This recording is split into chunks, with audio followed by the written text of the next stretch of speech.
La troisième idée, la troisième règle qui va nous aider à maîtriser la gestion de notre temps s'appelle la règle des 80-20, aussi connue comme le principe de Pareto. Et cette règle affirme que 20% des causes génèrent 80% des effets, ou encore que 80% des résultats proviennent de seulement 20% des efforts. Et avant d'expliquer l'utilisation de cette règle et de voir comment elle a un impact sur tous nos objectifs, j'aimerais tout d'abord ouvrir une parenthèse et introduire une idée qui va nous apporter énormément de valeur au niveau personnel, énormément de richesse au niveau émotionnel dans l'application de tous les exercices de coaching que nous avons vus et que nous allons voir par la suite. En fait, ce que j'aimerais faire, c'est donner une âme à tous les exercices de coaching que nous sommes en train d'apprendre. Et laissez-moi vous expliquer. Nous avons expliqué dans une des vidéos qui s'appelle « Tu es croyant même si tu n'y crois pas ». Je mettrai le lien dans la vidéo dans la description ci-dessous. Qu'il existe un besoin inné chez chacun d'entre nous de croire en quelqu'un ou en quelque chose, de se reposer sur quelqu'un ou sur quelque chose. Et il faut savoir qu'il existe une corrélation entre le matériel et le spirituel. C'est-à-dire tout ce qui existe dans le matériel existe aussi dans le spirituel sous une autre forme. Donc quand on parle des croyances au niveau de l'inconscient, c'est-à-dire des croyances limitantes ou des croyances validantes, nous voyons que la personne, de manière inconsciente, elle a des croyances. Elle se repose sur des idées depuis son enfance. Pareil, dans la vie de tous les jours, quelqu'un, il a besoin de se reposer sur quelque chose. Il a besoin de se reposer sur quelqu'un.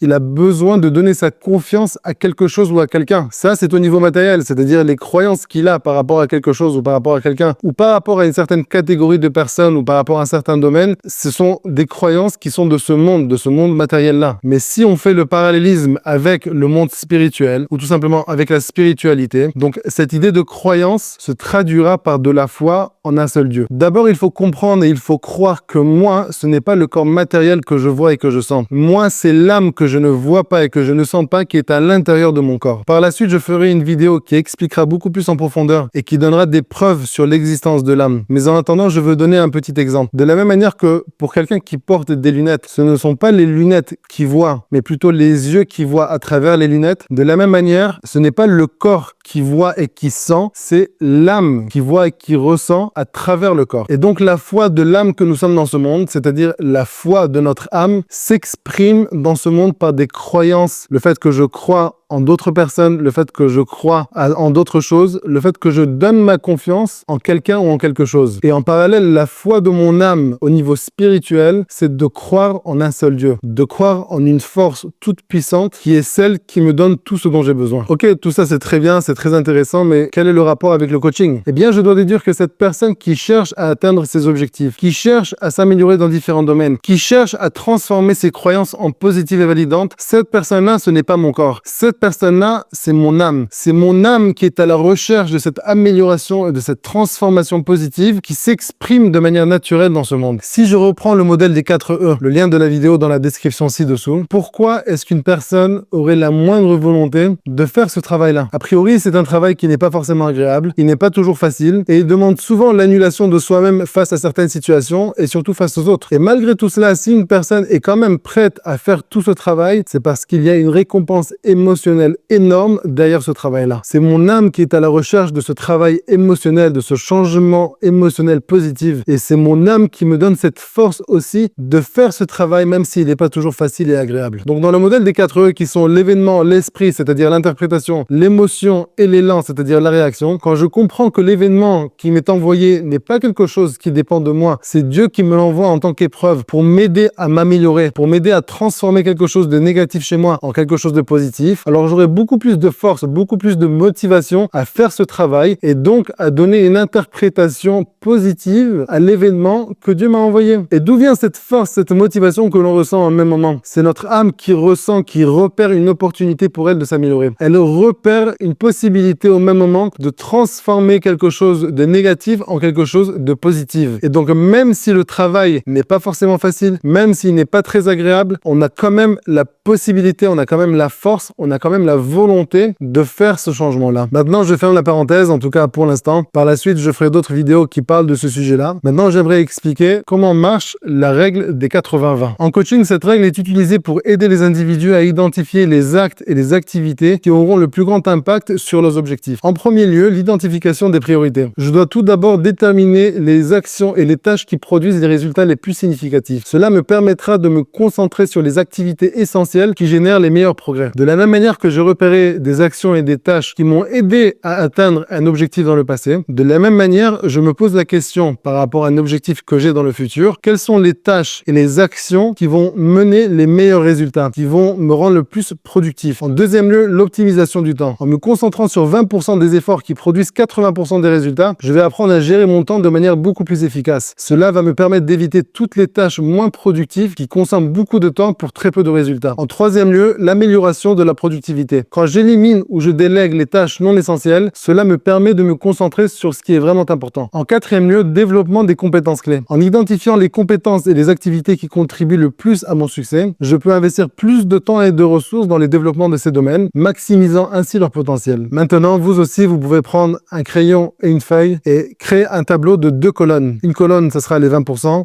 L'autre colonne, ce sera les 80% et commencez à la remplir et vous allez voir comment les 20% de vos actions vont vous mener à 80% de vos résultats positifs.